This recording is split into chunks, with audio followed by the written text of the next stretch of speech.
find that passion, find that fire in your belly, find something that you love. And I think, if you've got that one thing that you just want to achieve and strive towards, then that's, really important. I think find that fire in your belly that gets you out of bed every day, that really pushes you to want to better yourself. Realize that there are highs and lows throughout your life. It's not always going to go smoothly, but there's also that big thing at the end of it that you're going to feel really, really great when you achieve it. The Tom Screen podcast is owned and made possible by Ethical Marketing Service. If your business is struggling with Google or Facebook ads, maybe you're frustrated figuring it out or there's a performance issue, Ethical Marketing Service has worked on hundreds of accounts and we can help in this area. We offer a 30-day money-back guarantee, and for every direct account we look after, we sponsor a child in a developing nation with food, water and education. If you would like to find out if we can help, it's a free, no salesy consultation call, and the link is in the description. Enjoy the episode.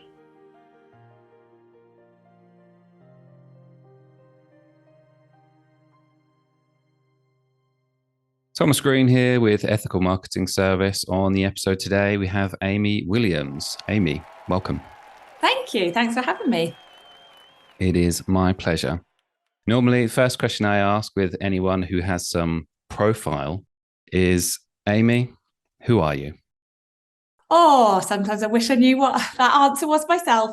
Well, I'm Amy Williams. I am more known for winning a gold medal in the Winter Olympics in Vancouver in 2010. But I guess since then, I'm a mum of 2 boys. I'm a personal trainer. I do motivational talks and speeches. And I guess now I can add an author, actually. Last year, I wrote a book that's been published. So I would say a little bit of everything I am. I'm just winging it at life, basically. Well, congratulations on all that stuff. Normally I say congratulations for being an author, but I kind of feel like the gold medal trumps author a little bit. But I wanted to ask you about your story. And I think people discount all the work up until the big moment. So before you were known as the gold medalist, Amy Williams, what were you doing prior to, let's say, choosing your sport and in the run up to that? Yeah, so for me, sport and being active and outdoors has just always been in my life, in our family. I grew up without a TV, so we were just outside playing. I say we, I got a twin sister and an older brother. We just played outside in the garden with the neighbours' kids, good old fashioned out and about in the woods, getting dirty and messy. And then I think the love of sport grew. We kind of did quite a bit of swimming and swimming clubs. And I guess for me, finding an athletics club in my teenage years, I just loved it. So the kind of running, sprinting, pushing your body and seeing how much better you could become. And so that kind of led me into really bumping into some people in the University of Bath gym one day when I was doing some athletics. And they happened to be skeleton and bobsleigh athletes. And I just kind of noseyed my way on down to their sprint session on the push track, and sort of got myself involved in the sport. And then sort of year on year, got more and more involved and part of the program until it just became my whole life was then skeleton, winter and summer life, going away, competing, training. And yeah, it just became that obsession. You said that you loved sport or being active. What would you say, let's say if someone asked you that question at the time, what would you say in terms of why you love sport? Yeah, that's tricky. I think when you go back to why lots of people do sport, it is that play element. It's switching your brain off from anything that's really happened in the day. I think if you speak to someone in their 50s who still does 5-a-side football on a Tuesday night with their work colleagues, or a teenager who's doing netball, they do it to switch off and release and to obviously exercise, fitness, get fit, motivation, but also to play and to be with other people. And I think whether you're an individual sport or a team sport, it means a lot of different things to different people. So for me, it was the exercise, it was the fitness, it was having fun. And then ultimately it always came from within with me. It was always that, I wonder if I can run faster. well, if I train a little bit harder and do a few more training sessions and I do a race, the next weekend or the next year, will I be any quicker? And I guess that just kind of grew from within, that sort of internal competitiveness. And is that, are they the reasons that you would say that drew you to the sport of skeleton as well? I mean, honestly, finding skeleton was just being in the right place at the right time and being nosy that one day, asking this group of people, like, what do they do and what sport do they do? And then, that inquisitiveness of like, you're going down to the start track. Could I come along? Could I come and watch? Could I have a go? Oh, I'm actually quite quick at this. And then they were going off that. So this was the summer of 2002. And they were going off to do a World Push Championships in Holland. And I asked if I could enter as a guest. So I competed for Great Britain in the kind of guest category and did really well. Came second overall, had some quick times. And so that's where the performance director who had just come on at the time said, well, look, why don't you have a go on the real thing? Have a go on the ice, have a go on the track and see if you like it. So I did. I joined an army ice camp. So the military was the only way back then that you could actually compete and take part in the sport. And so I joined a 2-week ice camp in Lillehammer in Norway. And that was my first experience of having a go on the actual ice. And I guess being brave and just putting yourself out there and giving something a go that you might have been good at or you might not have been good at. But until you try something, you don't really have a clue which way your path could kind of take you and lead you. And how long was that time frame between when you took it up, when you did your first run, and then when you were actually taking it seriously for Great Britain? To be honest, like pretty soon, because I did those first runs in October of 2002. And then that kind of winter season, it was kind of like maybe 1 or 2 weeks away, would come home for like 4 weeks, and then you'd maybe go away. I went out to Calgary on a skeleton school with a few other kind of athletes. And so it was kind of backwards, forwards. There was tiny bit of funding in the sport, but not that much. So we couldn't just spend the whole winter months away like people do now and like I did in my later career. So for those first few years, it was, 2-3 weeks away, come home for a bit, 3 or 4 weeks away, come home, backwards, forwards. And that's where I just kind of didn't stop. It just progressed more and more. And then as we had more funding within the sport, we then could spend 4 or 5 months, 5.5 months away the whole entire winter, going completely on that competitive circuit, and then ultimately racing every single week on the World Cup circuit. So would you say, how long before you got the bug for it, when you were thinking about it when you weren't doing it? Yeah, I guess, to be fair, pretty much straight away. And I think it wasn't necessarily an absolute love for the sport of skeleton, but it was that pushing yourself. It was that, what can I achieve? What can I do? How much better can I become? And I guess it just so happened that skeleton was the sport, and that's what I kind of stumbled into.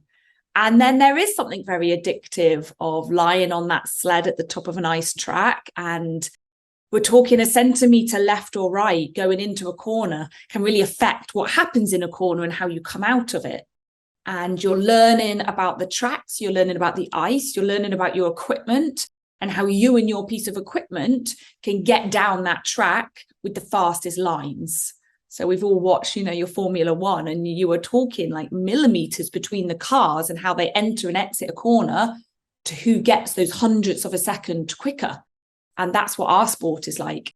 And so I guess that becomes, very addictive, and your love of a sport just grows over time until obviously it's a kind of love affair with you and your sport.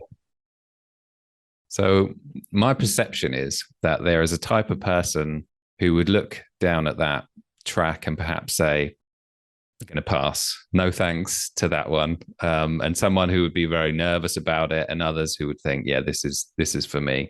What's your take on those personalities and what it meant for you? I think you can be every single one of those people, and that was definitely me. You're petrified when you go down for the first time, second time, third time. it's something that you can't explain. You can't just practice it back at home. It is a kind of throw yourself down, literally head first. There's no breaks. There's no way of stopping. Once you're on, that's it. And crashes are bad when you learn. You can injure yourself. You can hurt yourself. But you start halfway down a track and you lie on the sled and someone pushes you off. And then you'll very slowly get into the top of a track. And then there's obviously, if you sprint at the top of the track, you're going to increase all those speeds.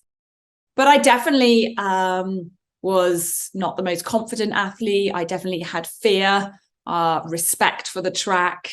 And yeah, if it goes wrong, it really hurts. Like, you're black and blue with bruises in those first years. But yeah, you kind of, that adrenaline, that excitement, and then the whole sport, making friendships. And I have incredible friendships from all over the world now of my fellow competitors that became, really, really good friends. And so that's the other side of sport, kind of a bit like the beginning we said about playing and making the friendships in the community and that life.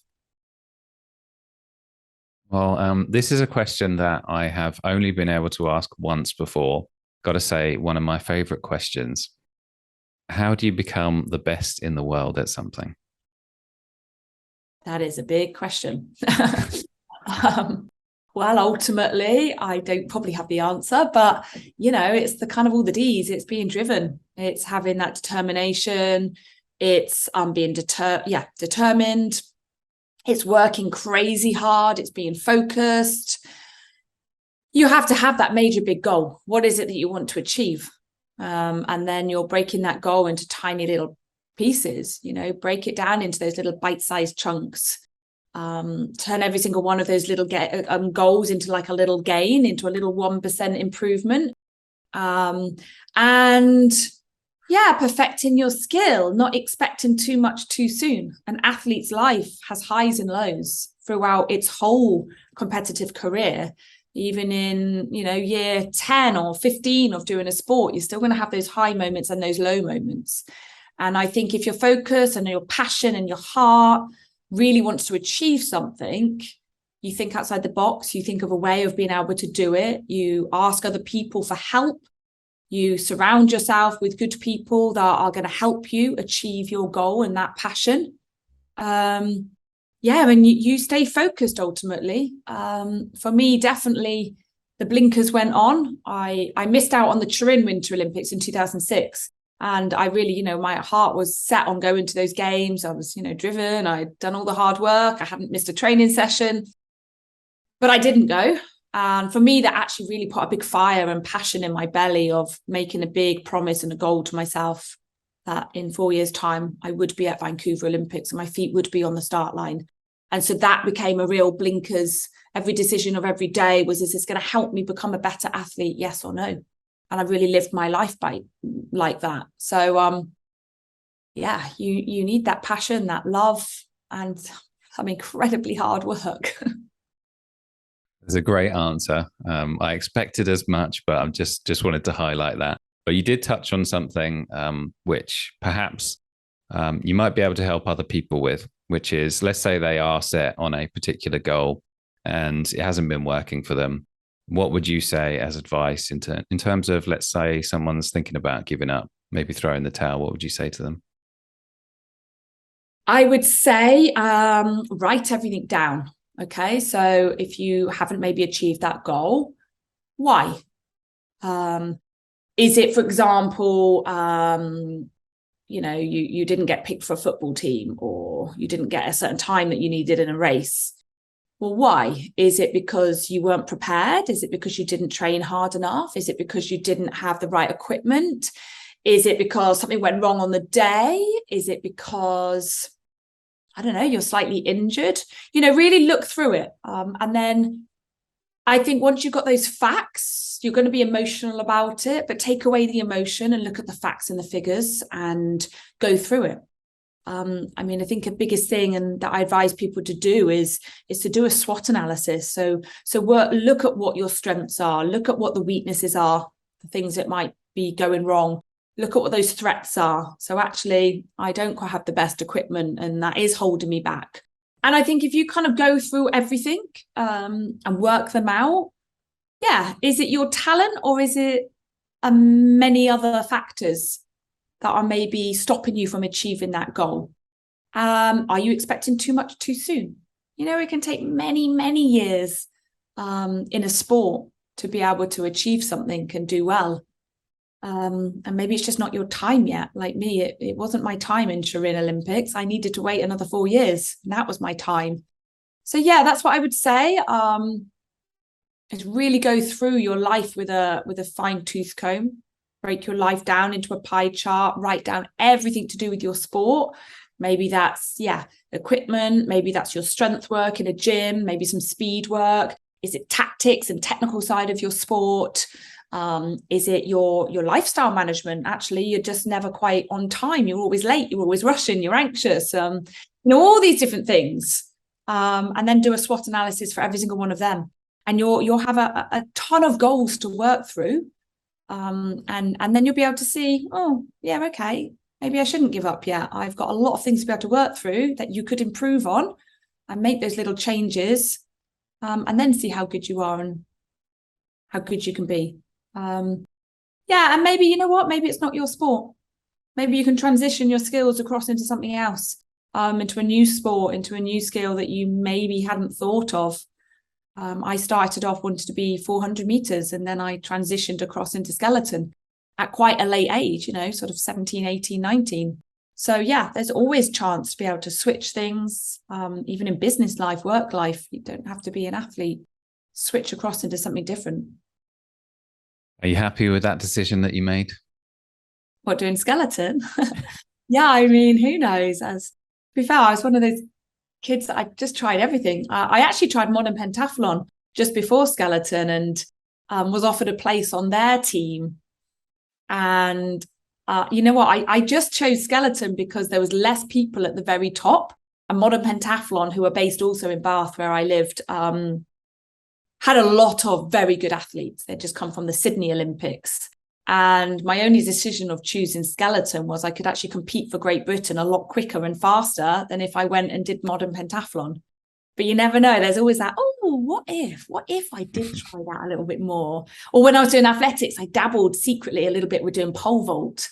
And now I love watching pole vault at any kind of major athletics competition. I'm like, what if? I wonder if I could have been really good at that. But hey, that's another lifetime. Well, thank you for your answer. I think there's a lot to be getting on with if you are, let's say, wanting to persevere and not knowing why it's not working out. So I appreciate that. It brings us nicely to the big moment. So would you mind telling the story of how you won the gold? Oh, yeah. So where do I start? Being at the Winter Olympics, you get told officially maybe a few weeks before that you're going to go. You kind of know you're going if you're kind of 2 spots and you're the top 2 ranked females on your team, for example. We headed out to Calgary, a team holding camp a few weeks beforehand. And then we moved on to Whistler, to Vancouver. And there was Whistler, Vancouver Olympics was set in 2 sites. There was like the Whistler people who were your very closed sports. So let's just say your ice skating, speed skating, things that were more under a roof, curling. And then up the mountain in Whistler was obviously the mountain ski, snowboarding, and the bobsleigh and skeleton. So we did a big opening ceremony, which I went along to, which, to be fair, is the moment that it really, really hits you that you're going to go to an Olympic Games. You're walking in behind the Union Jack flag. You are in a huge stadium. You have literally spent hours and hours next door in a hockey stadium that no one even knows that you're waiting there, all the audience, waiting your turn to be able to walk through into that Olympic stadium behind your flag. And I think the buzz and the excitement and that energy, it's unreal. We've all watched it on the TV, but that moment that you're the athlete, it's a very surreal moment. But I think it lights that passion, and any Olympic opening or closing ceremony I watch now just has that fire and passion in me. And then ultimately, we headed up to Whistler, and you're just doing your day job. This is it. We're at Olympic Games, but I'm going to do everything what I normally do in any other competition. You have your whole routines prepared and planned and prepped. We have 3 days of training, 2 runs a day to learn the track. We had done a World Cup race on it the year before, and I'd got a silver medal in that World Cup race. So I knew me and the track suited each other. I was on form. My sprinting, I was the best in the world at my push. And yeah, you just needed to go down those 6 times to learn the track as much as you could, to write notes, to watch people, to learn from the experience, to soak it up, to soak up the atmosphere, but ultimately to do what you've done every other day of your life, to not change anything, to not do anything crazy just because it's the Olympics. Don't go and eat some weird, crazy foods that you've never eaten before that might upset your stomach, or, don't suddenly do something different with your equipment that you've never ever done before. So yeah, it was just that normal day job. And then an Olympic skeleton race is raced over 2 days. So 2 runs a day for 2 days, 4 runs get added up, and every single one of those 4 runs counts. And so I was 5th off on day 1. That was my world ranking at the time. So you went off your world rankings. So my race number bib was number 5. It goes off 1 to however many were in our competitive field. And then for the second run, the slowest person goes off first. And then you go to bed and you wake up, and then the fastest person goes off first. And then again, it's reversed order. So I was in the lead straight away. I put down the fastest times. I went to bed knowing I was in the lead, knowing I'd put down the fastest times. I'd broken the track record. I felt good. The track felt good. My equipment felt good.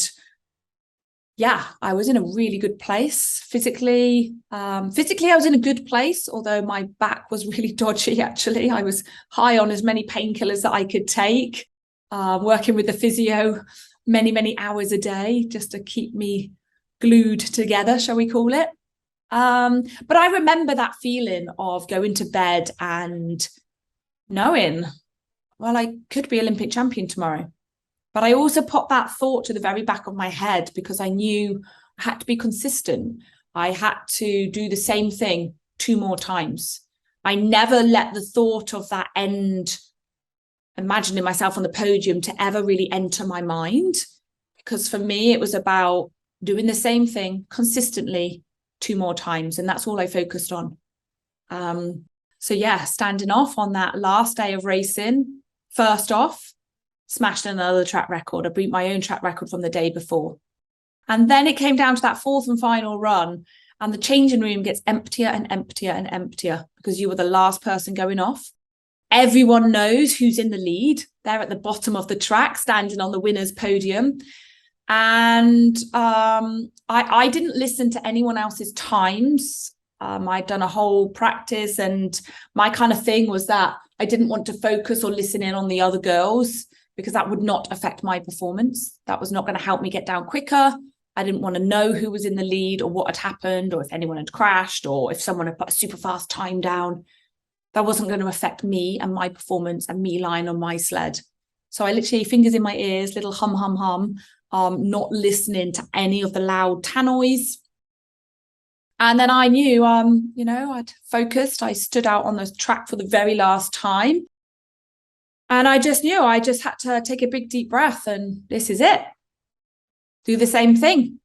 Do what you've spent your whole life training for. And yeah, of course, I was crazy nervous, shaky legs. There's a camera literally stuck at the bottom of your feet. And I remember thinking, oh, my legs are shaking, like the camera's like zooming in on my shaky foot. But then your head just switches. That's it.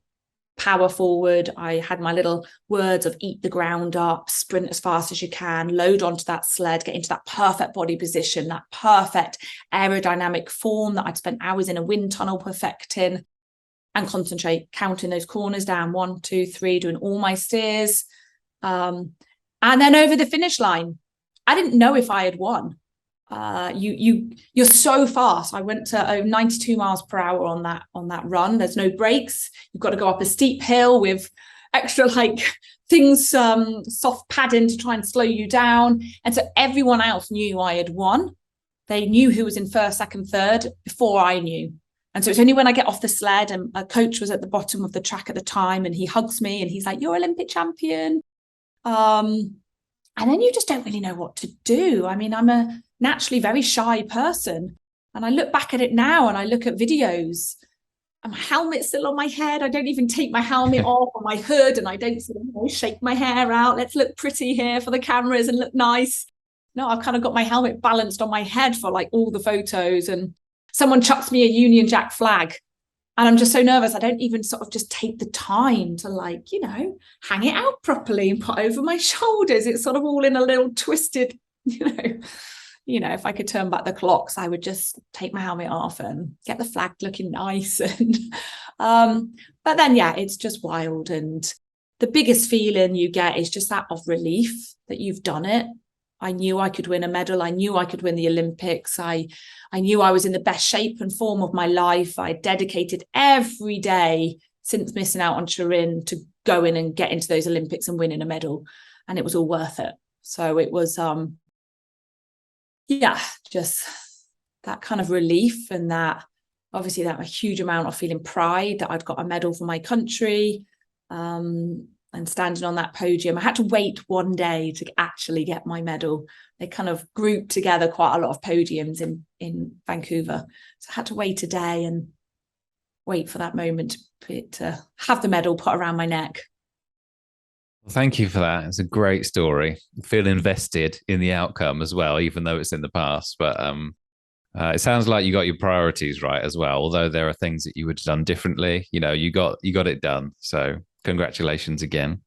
How is it different going from, let's say, non-Olympic medal winner to, now everyone's kind of looking at you differently, and the demands are on you are different, supposedly? What's that like? I guess when you've potentially stopped your sport, you've retired out of your sport, you can be thrown into a different world, and you can decide what that world's going to be. It's a tough time when you finish and you're transitioning into what is life like not being an athlete. As an athlete, it was easy but hard. But the point is that you knew what you were doing every single day. Every single day you went to the gym and you did your weightlifting, your sprint sessions, and every day was planned out. And when you retire away from sport, your diary's empty. So what are you going to do, and how are you going to fill it, and what are you going to do with that? There's no consistency in your life anymore. But I think for me, I just had the mindset of giving everything a go. And yes, you're thrown into the limelight after those Olympics. I went on TV shows. I was hosting things. I was walking red carpets. I was going on TV shows. I think I just said that. And then asking to be doing corporate talks and events and going into schools. And you were really pulled around, and I wanted to do it all. It was a change. It was putting yourself out of your comfort zone, something you had never done before. You learn things about yourself, and I had to be braver and not as shy and get used to public speaking, because actually you had a story to tell, and I really wanted to inspire the next generation of athletes. And I think you realize that you could do that, and your story, you can make it into a powerful thing to be able to help and to make people think differently. So that's kind of what I've ended up doing, along with becoming a personal trainer.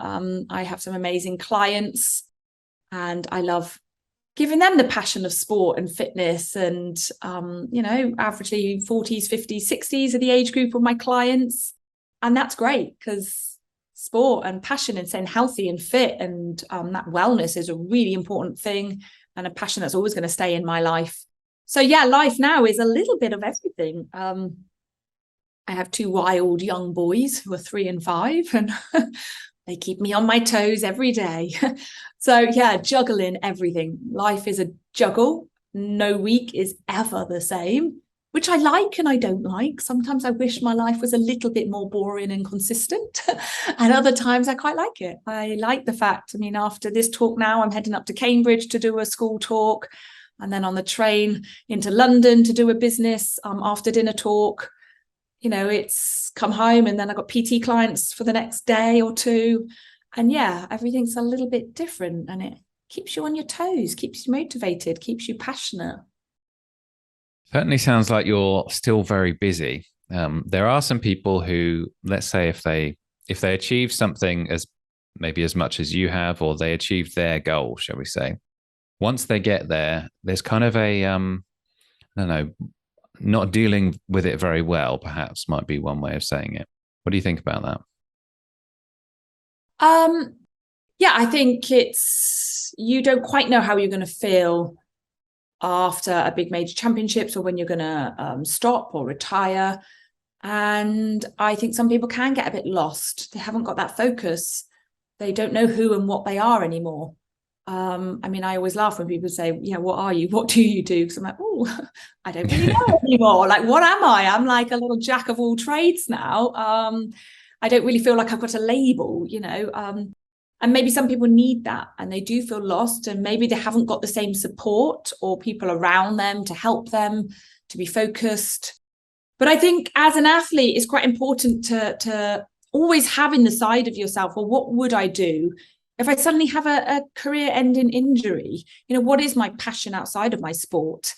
A lot of my ex-athlete friends are PE teachers. They all went into the teaching, into sport in schools. And that's where they felt like they could still switch their passion and sport over. And I think it's all right to not know. I think it's all right to not really know what you want to do. Use people around you. I think try everything. Try something. You might not like it. Okay, I'll find something else. And then I'll try that. And then I might not like that. I'll switch over. And I think that's okay. But if you're struggling, then, it's speaking to people. It's being honest and say someone that you're struggling and you're a bit lost and you're not having a good time, and get some help, get someone to help you. You said you chose personal training for your business. What made you choose that? I always thought as an athlete, I should really probably get my personal training qualifications because, it's a backup plan. And I did them quite late. I finally got around to it. I was actually pregnant with my second child. And so I guess it was sort of just before all the lockdowns happened. And I just thought, right, let's do it. Let's get my level 1, 2, 3 qualifications. And I'm very lucky that in my house, I've got a double garage, which I'm sat in now, and I converted it into a gym. And it's my little safe haven. I love it in here. If only I had more time to actually lift all the weights. But I think I first of all wanted to do a gym for me because, I love still trying to feel fit. I still love lifting weights and being in the gym. I can't do anywhere near to the same level that clearly I did before. I've got a lot of knee and back injuries, and so I have to be very careful. But this is where I like to be. This is where I love to lift weights and to get strong and to look after my body and try and stay in shape. And then it was the kind of, I guess, the start of lockdown almost. And when jobs dried up and speaking engagements and schools, and you couldn't go to places and meet people, I thought, maybe I should just make up like a little website and put myself out there. I've got my qualifications. Let's see if I can get some clients, get them into the gym. And it just kind of organically happened, and word of mouth. And I have some amazing clients from here in Bath, where I live. A few that are Zooming it still around the world and country. I've got one in America, one in Ireland. I had one up north, and they still do some Zoomy sessions. Some of my clients, if they're away, they're like, right, we're on holiday for 2 weeks. Can we still have our Zoom workouts? Okay, yeah, let's do it. And then I do obviously love having real human beings in the gym. So it just sort of organically happened. And I just do it 3 days a week in and around looking after my 3-year-old and other jobs and life that comes in. But I really enjoy it. I really love it. And I just love getting other people into fitness and seeing them get stronger. And some clients of mine, they love playing tennis and squash, and they're in late 40s, 50s. And for them, being able to now play squash, not aching, and to not be sore, and to be more coordinated. Great. You know what? I've helped you do that. And you come in here twice a week, every week. has enabled you to be able to do your other passion and hobby and have more fun doing it because you're in a better shape. And so, I get really energized by that. Thank you for that. One of the things which I've seen that you've done recently, if I'm not mistaken, is your TEDx talk. Can you tell me about the process of how that came about and how it went? Yeah, I literally did that a few days ago. The most terrifying, scariest thing of my whole entire life. Honestly, yeah, I'd much rather go down a skeleton run than do a TED talk. But I got asked, probably well over a year ago, and I just kind of battered it off, like, no, I don't want to do that. I didn't know much about TED Talks. However, over the last year, I have now watched and listened to a lot, and I realize they are a really big deal. And it is a big honor to be asked to do one. And then, ironically, when I was working across on the Isle of Man back in May, June, I present on the TT. The mother of someone who was working on it came up to me and said, "You're Amy, aren't you? My son has asked you to do the TED Talk in Bath in October. You need to reply to his emails." And she basically kind of told me off. And I thought, oh, yeah, okay, maybe I really should do it. I had this big guilt feeling that I had kind of like ignored the emails because I was basically too scared to do it. And I had a little talking to myself and I thought, put yourself out there, get out of that comfort zone, be scared a little bit, have that fear. This is a big goal and let's do it. So at the age of just turned 40, I stood there more scared than I've ever been, stood on that red dot and gave my 10-minute TED Talk speech. It's consumed my life for the last few months, writing the speech. I mean, if someone told me tomorrow you've got to talk for 45 minutes to a corporate group of guys, girls, I would have no problem. I wouldn't do much prep. I'd probably think about it for, the hour and prep it up and write some notes and boom, I would do it. But somehow this 10-minute, every word matters. Everything you're going to say, you've got to have a reason and have that takeaway, and you're trying to teach the audience something. And so it was really, really hard. It was the hardest. And it took me 3-4 months to write that 10-minute speech and then learn it pretty much word for word so that you nailed it. And yeah, it's consumed me. It was almost like this black cloud over my head that has now been lifted and popped. And I have never felt prouder. I was so proud of myself that I did it. I had managed it. I overcame my nerves. I felt like I smashed it. I definitely am going to listen back to it, which is something I never normally do. No one likes to listen to their own voice. But I want to have my script in front of me, listen to myself when it goes out there onto the TED world, and actually feel like, oh, did I get everything down? Because that 10 minutes went so fast. Felt like I'd only spoken for about 3 minutes. So I did it. And I'm chuffed, and I just want to lay down for a few months and not do anything that scares me for a while. Well, I have scoured the internet, and unfortunately, although there was a live stream, I haven't been able to watch it yet because it's not out. The 2-day turnaround isn't a thing that TEDx do, unfortunately. No. But if I'm not mistaken, it's about controlling the controllables. Is that what you talked about? And I have heard you talk about this before. So for those who maybe can't watch the TED Talk yet, what does that concept mean to you? Yeah, I think my title was Nothing is Impossible. And I've covered a few little bits today, but I talked about finding those marginal gains and 1%. And controlling the controllables. They were really important mantras to me. The controllables was a really big one when I was competing, because I really felt like I missed out on the Turin Olympics because I did focus on the other girls and I focused a lot on what they were doing in their performances and why were they quicker and better than me. And in hindsight, I think I realized that I probably did spend too much time focusing on them rather than being confident in my own ability and my skill level. And so those 4 years from missing out on the Turin Olympics into Vancouver, was a real turning point, and I learned a lot about myself and how I needed to focus on me and my performance. And the kind of the controllables was, focusing on another person and their performance.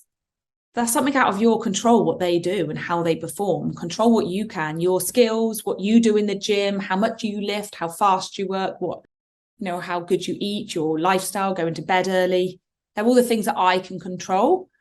And a bit like me saying about that SWOT analysis, those kind of 1% and marginal gains was about breaking my life into this pie chart and putting everything into your life. Like I said earlier about, if you feel like you want to quit, do this pie chart, write every single subject, everything about your sport and your life into this pie chart, and then do a SWOT analysis. And it is about finding those little 1%, those little gains, those little tiny improvements, those sort of thinking outside the box of how you could be a better person, a business person, parent, school, university life, athletic life. And realizing that you don't have to make these giant, big, massive goals and changes every day. And it could just be those little things, those little bite-sized chunks that just kind of nibble away. And before you know it, you're suddenly a second quicker or half a second quicker, or you threw that javelin half a meter longer because you made all these tiny incremental gains. In a nutshell, that is pretty much what I kind of talked about. I blabbled on a bit there. That wasn't a very short answer. No, thank you for covering it. One of the things which I was intrigued about before our conversation was that you have an MBE after your name. And I was like, when I introduce you, do I say the MBE? And what does that even mean? And apparently it means the most excellent order of the British Empire. And I was like, I have no idea what this process is, what that looks like. For those that also have no idea, what was that like getting that? Well, it's incredible. You get to go to Buckingham Palace. I mean, a letter comes through to say that you've been awarded it, and it's potluck who gives you it. It's everyone obviously wanted the Queen, and I had Princess Anne give me mine. Now it will be incredible for the people who get the King. That's a real different shift and change. But you get to take whoever you want with you, your loved ones. I think you get 2 people. So I brought my parents along. We went up to Buckingham Palace for the day. And just the first time you ever enter those gates of Buckingham Palace is just incredible. I've been very lucky now that I've been several times for tea parties and other different events. But when you're in that famous Buckingham Palace, walking down the corridors, it's just incredible. I'm very patriotic. It means a lot to me to represent my country, and the fact that I managed to win a medal for my country. So when you go through and it's your turn, and you're right there in front of whoever it is giving you your MBE, it's an incredibly proud moment. And yes, you're in this kind of, I guess, club of bees, which is amazing. And sometimes it's behind my name, sometimes it's not. You've got to remind yourself, I do have an MBE. And then after that, I also got the Freeman of the City of Bath. That was awarded to me, which was really an honor for my city and where I live. I'm the only female that's ever been a Freeman of the City of Bath. And my name is, Sir Winston Churchill is on that list. And that's an incredible feeling as well, and an absolute honor of where I live. And you get these beautiful certificates, basically. And I have the Queen's signature in ink, on my wall at home. And I love that. It's magic. It means a lot. So it's a big life moment for you then, yeah? Yeah, massive. I've been very, very lucky to have met many of the royal family, and my role within the London Olympics was one of the main ambassadors. And so I looked after William and Kate Catherine, whenever they were around in different events, and been on many a top table, sat with them. I've met Prince Harry. I've met all the royal family, and have been really fortunate and very lucky and very honoured to have been in their presence on many occasions. And yeah, I don't take that lightly. That's a real honour in a lifetime to be able to say that and to have been around them. And yeah, it's my gold medal that's enabled that to happen. Well, congratulations. Very inspirational to hear your story. And yeah, I think a lot of people can learn from it. So I appreciate you sharing it. You know what's coming next. What's next for you? What's next? I mean, physically, what's next is I'm going to do straight on a train up to Cambridge. And yeah, I'm talking tonight. I've got a school sports awards at a private school in Cambridge, and that'll be great because I get to speak to young aspirational athletes, young people, and then the next morning I'm zooming into London, and I'm going to do an after dinner talk. Actually, this came through one of the bobsleigh boys. They were like, "Oh, Gulp, we're flying out, and we're actually out on the ice competing now. You know, the winter season started." So I'm doing a favour and filling in the fact that they couldn't make it. I'm doing my good deed. And so, yeah, I'll be talking to do that and catching that last train home before waking up the next day and having a gym full of my wonderful PT clients. So yes, as always, life is crazy, life is busy, but I wouldn't have it any other way. Any long-term goals on the horizon at all?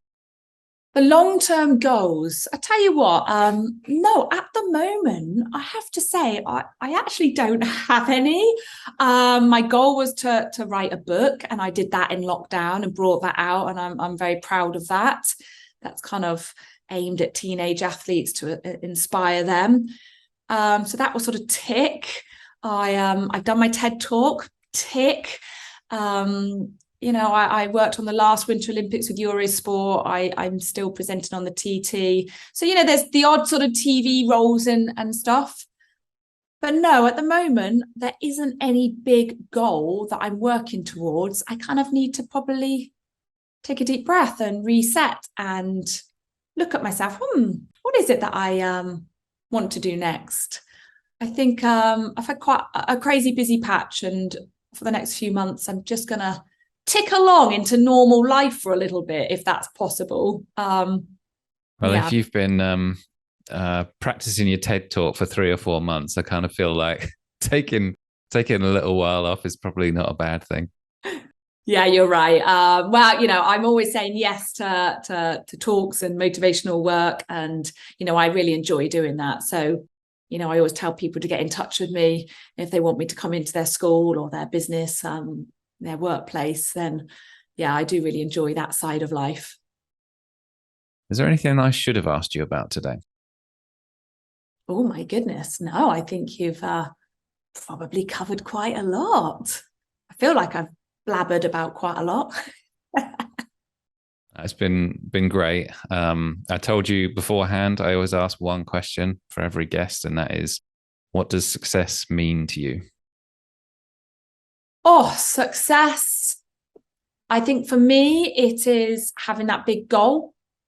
It's aiming towards it. It's working really hard. It's being passionate about that one goal and what it is that you want to achieve.